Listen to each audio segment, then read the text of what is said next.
신명기 14장 1절부터 3절까지의 말씀과 22절부터 29절까지의 말씀 두 군데를 제가 읽고 말씀 나눕니다.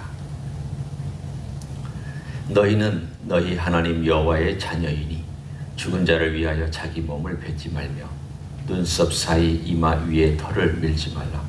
너는 내 하나님 여호와의 성민이라.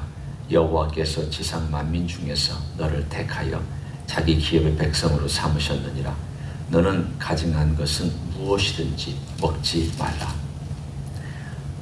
뒤에 넘어가서 22절로 갑니다.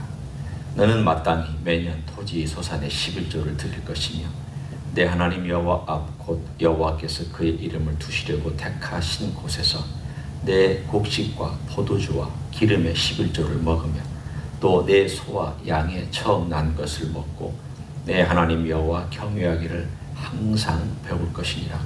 그러나 내 하나님 여호와께서 자기의 이름을 두시려고 택하신 곳이 내게서 너무 멀고 행로가 어려워서 내 하나님 여호와께서 그 풍부히 주신 것을 가지고 갈 수 없거든 그것을 돈으로 바꾸어 그 돈을 쌓아 가지고 내 하나님 여호와께서 택하신 곳으로 가서 내 마음에 원하는 모든 것을 그 돈으로 사되 소나 양이나 포도주나 독주 등 내 마음에 원하는 모든 것을 구하고 거기 내 하나님 여호와 앞에서 너와 내 권속이 함께 먹고 즐거워할 것이며 내 성읍에 거주하는 레위인은 너희 중에 분깃이나 기업이 없는 자이니 또한 저버리지 말지니라.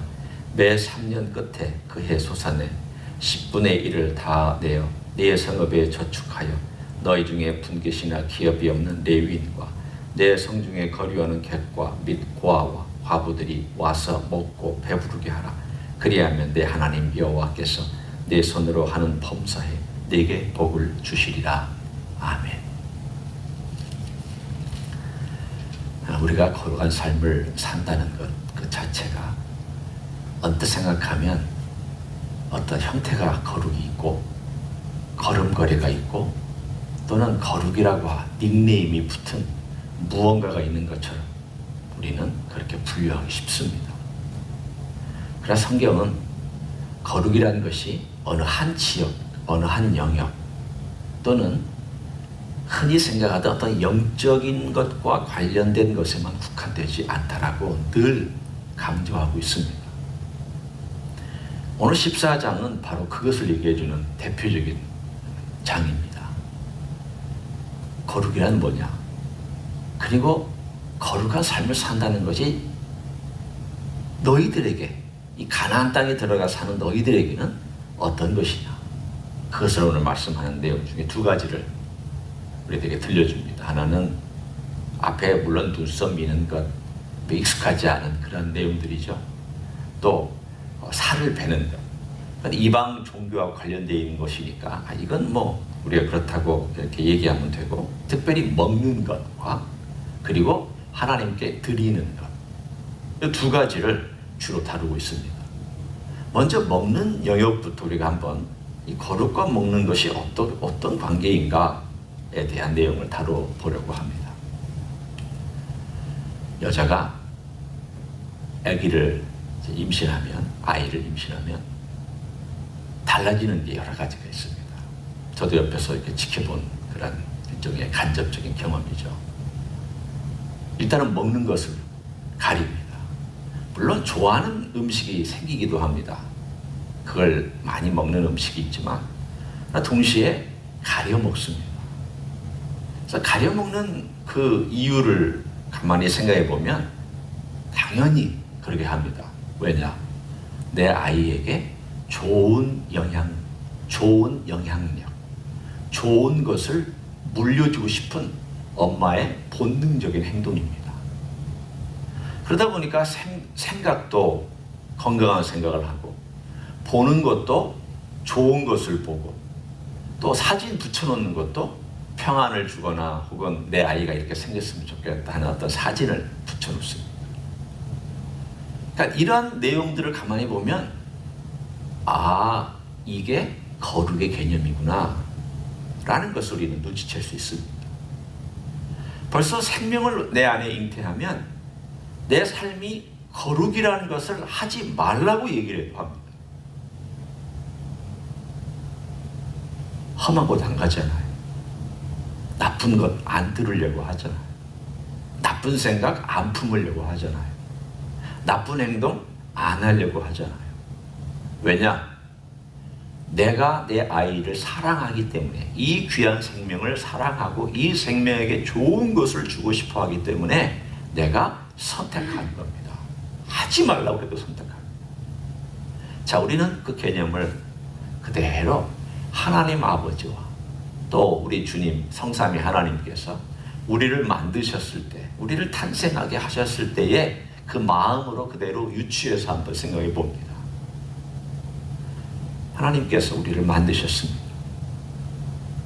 엄마가 잉태해서 아기를 출산한 것과 같은 그런 개념을 한번 생각해 본다면, 하나님께서 거룩이라는 것을 자녀에게 넣어주시고 좋은 것을 물려주셨습니다. 하나님 좋은 분이시니까 좋은 것을 그 안에 물려주시고 좋은 것을 주셨고, 그 중에 최고로 좋은 선물은 자유의지란 참 멋진 선물을 그 안에 넣어주셨습니다. 인간이 어느 날 사탄의 게임에 넘어가서 막 이것저것 마음껏 먹습니다. 물론 그 마음껏 먹는다는 것이 선악과라고 하는 하나밖에 아니었지만, 그 다음에 인간이 결국 자기가 원하는 대로 이것저것 먹습니다. 엉망이 됐습니다. 그래서 하나님께서 아브라함을 택하시고 이삭을 택하시고 야곱을 택하시고, 또 그 중에서 하나님께서 12지파의 그 모든 자손들을 택하셔서 이제 하나님 백성으로 입양을 딱 하셨습니다. 그런데 입양을 하고 데려갈 이 200만이 넘는 이 백성을 가나안 땅에 집어넣으려고 하니, 이 가나안 땅은 계속 말씀을 드렸지만 문화적으로나 문명적으로나 정신적으로나 영적으로나 엉망진창입니다. 옛날에 가장 극한 악한 땅은 소돔과 고모라죠. 그러나 그 땅들이 소돔과 고모라 정도는 아닐지라도 점점점 소돔과 고모라처럼 되어갔습니다. 이 가나안 땅 자체가, 이 가나안인, 여러분이 잘 알고 있는 함의 아들인 가나안의 자손들이 살고 있었던 이 땅은 최고로 하나님 아버지 앞에 자기들의 자유의지를 반항으로 표현한 그러한 민족들이었습니다. 그러니 가장 반항한 민족들이 살았던 문명과 땅 속에 하나님 순종을 가르치는 백성을 집어넣고 여기에서 거룩한 삶을 살으라고 가르치실 때에 하나님이 뭘 가르치셔야 되겠습니까? 여러분 같으면 어떻게 내 아이를 가르칠 수 있겠습니까? 평상시 삶 속에서 가나안 문화의 문명을 받을 만한 것들을 일단은 차단시켜 주셔야만 했습니다. 그게 무엇이었습니까? 오늘 본문에 있는 먹는 것이었습니다. 여기에 음식들 이걸 먹어라, 또 이건 먹지 마라 하는 내용 중에는 물론 건강과 관련된 동물이 있긴 하지만 모든 게 다 건강과 관련된 동물인 건 아닙니다. 중요한 핵심은 가나안 땅에 살고 있었던 그 사람들의 풍습, 음식할 때 그 사람들과 함께 연결되어 있는 우상의 습관, 그리고 그 사람들 속에 과정 속에 들어있는 그 삶의 하나님과 전혀 관련 없는 가나안적 삶의 모든 모양들이 바로 매일매일 하루 두 끼 세 끼를 먹는 그들의 삶 속에 녹아들어 있었습니다. 여러분, 우리가 그렇잖아요. 미국 문화 속에는 미국 사람들의 생각이 젖어 있습니다. 한국 사람들의 음식 문화 속에는 과거 전통부터 있는 한국 사람들의 생각과 전통과 또는 종교적인 습관까지 스며들어 있습니다. 내가 얘기하지 않아도 그걸 그 사람들과 교제하면 나도 모르게 이걸 따라하고 그 방법대로 하려고 합니다. 왜? 모르니까. 배워야 되니까. 오늘 그 땅에 들어가서 모든 가나안 사람들을 다 죽이는 게 아니었습니다. 제일 힘센 나라들만 하나님께서 처단하고 나머지는 너희들이 서서히 그들을 몰아내라. 그들로부터 농사 짓는 기술도 배워라. 그들이 가지고 있었던 빈 땅도 너희들이 개간해라. 어떻게 씨 뿌리는지도 배우고 어떻게 그것을 1년 내내 농사하는지도 배워야 된다. 하나님께서 빈 땅 그대로 다 없애고 무주공산에 집어넣으신 것이 아닙니다. 일단은 섞여 살도록 했지만 섞여 사는 가운데 그들이 먹는 음식 같이 교제하지 마라. 너 딸 주지 마라. 아들 데려오지 마라. 그리고 그들이 먹는 음식 먹지 마라. 식사의 자리에 가지 마라. 식사한다는 것은 그 사람들과 친해진다는 뜻이요. 그 시대에 식사한다는 것은 단순히 친해진다는 정도가 아니라 내 텐트와 내 집에 불러들이고 내가 그 사람 집에 가고 하는 이런 모든 과정 속에서 나는 당신과 동맹을 맺은 관계입니다 라고 하는 그런 의미가 있었습니다. 지금이야 우리가 그렇게 어렵게 사는 사회가 아니지만 그 당시에는 옆에 이웃에 있는 부족이 언제 자기를 치러올지 모르는 그런 시대입니다. 나하고 동맹을 맺지 아니하면 이 부족은 나하고 적이 될 수 있습니다. 언제든지 칼을 들고 쳐들어올 수 있는 위험한 그러한 원수가 될 수도 있는 게 바로 옆에 있는 부족들이었습니다. 이 사람들하고 어떻게 친해집니까? 같이 식사하고 동맹을 맺고 내가 어려움 당할 때 너도 같이 도와주고 너 어려움 당할 때 내가 가서 도와준다. 우리는 같이 동맹이다. 그러한 음식을 통하여서 그들이 그렇게 동맹을 맺는 그것을 하나님께서 막으셨습니다. 그 막는 방법 자체가 오늘 본문에 있는 것처럼 이거 먹어라. 이거 먹지 마라. 그들의 문화에 참여하지 마라. 그리고 너는 거룩한 삶 가운데 나를 닮아라. 오늘 이 원리를 우리가 그대로 가지고 현재로 와봅니다. 여러분 현재에는 뭐 이건 먹어라. 저건 먹어라. 이렇게 할 필요 없습니다. 오늘 우리의 삶 가운데서 하나님께서 자유를 주셨기 때문에 우리가 먹을 수 있는 걸 다 먹지만 그러나 사도 바울이 우리에게 가르쳐주는 가장 소중한 원리가 한 가지가 있습니다. 이제는 이건 먹어라 저건 먹어라를 하나님께서 직접 말씀하시는 것이 아니라 내가 이것을 먹는 것이 하나님을 기쁘게 하실까? 내가 이것을 선택하는 것이 하나님 기쁨이 될까? 우리는 신약에 와서 이런 말씀을 듣습니다. 먹든지 마시든지 하나님의 영광을 위하여 하라. 그러면 먹든지 마시든지 하나님의 영광을 위하여 하라라고 하는 것이 바꾸 얘기하면 내가 모든 걸 할 수 있는 자유가 있지만 그리스도께서 나를 그렇게 자유롭게 풀어주셨지만 내 삶에 내가 모든 걸 다 하라는 건 아니구나. 왜냐하면 어떤 때는 내가 이걸 절제해야 됩니다. 어떨 때는 내가 먹고 싶은 것이 있다 할지라도 누군가를 위해서 절제할 수 있습니다. 또는 내가 다 누리고 먹고 사는 것이 그렇게 하나님이 기뻐하시는 것이 아니라면 안 먹을 수도 있고 또는 내가 그 자리에 안 갈 수도 있고 그러니까 우리의 삶은 이제 그 상황이 바뀌었습니다. 구약시대에는 그렇게 하도록 하나님께서 명령하셨고 그들이 연약하기 때문에 그 가나안 문명 속에서 그들을 지켜내기 위해서 그렇게 하셨습니다. 또 지켜야만 했고 그래야만 그들이 겨우 그 공동체를 유지할 수 있었기 때문입니다. 그러나 이제는 우리는 주님 주시는 그 자유를 가지고 살아가는 구약의 모든 것도 알고 이제는 신앙의 거룩한 길을 경험했고 예수님과 함께 자유함과 그리고 이 귀한 은혜의 길을 걸어가는 사람이 되었습니다. 그러면 이제는 성숙한 모습으로 하나님이 기뻐하실까? 내가 이걸 취함으로 하나님이 원하시는 것일까?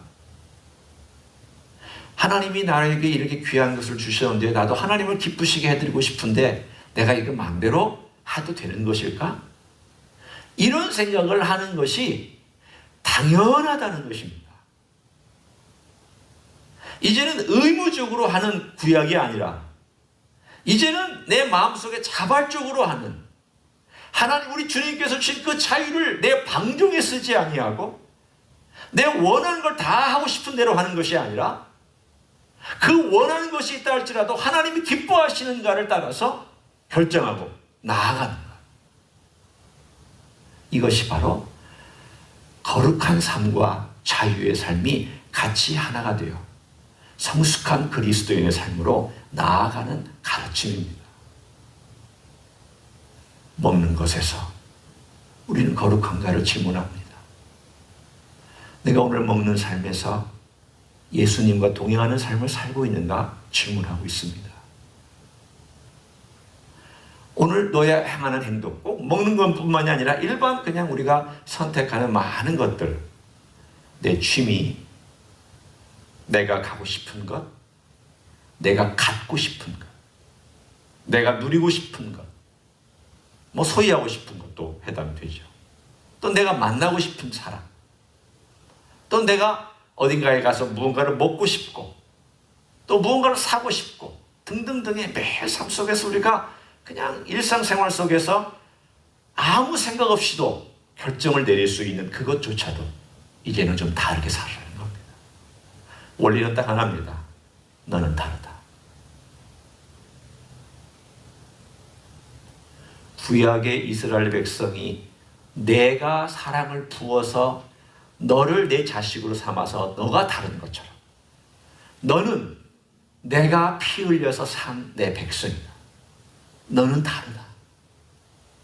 네가 다르기 때문에 내가 너를 사랑하고 그리고 내가 너를 다시 다르게 재창조를 한 존재이니까 너는 다르게 사는 것이 당연하다. 네 안에 내 생명이 있고 내 사랑이 있다면 너도 나를 생각해서 예수님이 기뻐하실까? 예수님이 정말 이것 때문에 즐거워하실까? 예수님께서 이런 선택을 할 때 정말 너 잘했다 이렇게 칭찬하실까? 이제는 이렇게 생각하고 우리가 그렇게 여기면서 살아가야 된다. 이게 성숙한 그리스도의 삶입니다. 오늘 우리가 하루하루 어떤 때는 의식하지 못한다 할지라도 내 물질의 삶도 마찬가지입니다. 뒤에 있어서도 뒤에 나오잖아요. 11조도 나오고 소사물도 나오는데 그것도 원리가 똑같습니다. 내가 이 물질을 드리면 꼭 드리라고 해서 드리는 것이 아니라 드리고 싶어서 드리는. 우리 주님이 기뻐하시는 게 뭘까? 주님이 이걸 원하실까? 그러면 드려야지. 그 마음으로 내가 이제는 자발적인 내게 주신 이 자유를 통하여 자발적인 선택을 하고 자발적으로 주님께 드릴 줄 아는 그런 성숙한 그리스도인으로서 우리 주님은 우리를 불러주셨습니다. 얼마나 감사한지. 이렇게 해라 저렇게 해라 구약처럼 말씀하시지 않아도 이제는 우리에게 주신 그 자유와 성령께서도 우리에게 주신 그 감동과 또 주님을 사랑하는 그 마음을 통하여 우리가 주님께 드리고 싶고 또 어떤 음식, 어떤 취미, 어떤 것 이런 것들을 선택할 수 있는 그러한 길을 걸어가게 해주신 것이 멋진 성숙한 그리스도인의 삶. 오늘 하루도 그런 성숙한 삶을 선택하시며 걸어가는 하루가 되시기를 예수님의 이름으로 간절히 축원합니다. 기도하시겠습니다. 하나님 아버지 감사합니다. 우리를 사랑하셔서 이 세상에 인간을 만들어 주셨습니다. 우리는 그러나 배반했고 떠났습니다. 우리를 돌이키게 하기 위하여서 예수님께서 이 땅에 오셨고 우리를 위하여 피 흘려 죽으신 것 감사합니다. 우리가 그런 복음을 듣고 하나님의 백성 되고 하나님의 자녀가 되었습니다. 이제 그 사랑을 받고 그 생명을 얻고 그 놀라운 은혜를 입은 귀한 우리들이 이제는 아버지 하나님이 기뻐하시는 것이 뭘까? 우리 예수님이 기뻐하시는 것이 뭘까? 성령님이 기뻐하시는 것이 뭘까? 늘 이런 것을 생각하는 성숙한 하나님의 사람 그리스도인이 되게 축복하여 주시옵소서. 오늘 우리의 먹는 것과 드리는 것과 선택하는 모든 영역에서 우리 주님과 동행하고 주님이 기뻐하시고 주님과 함께 걸어가는 귀한 하루가 되기를 소원합니다.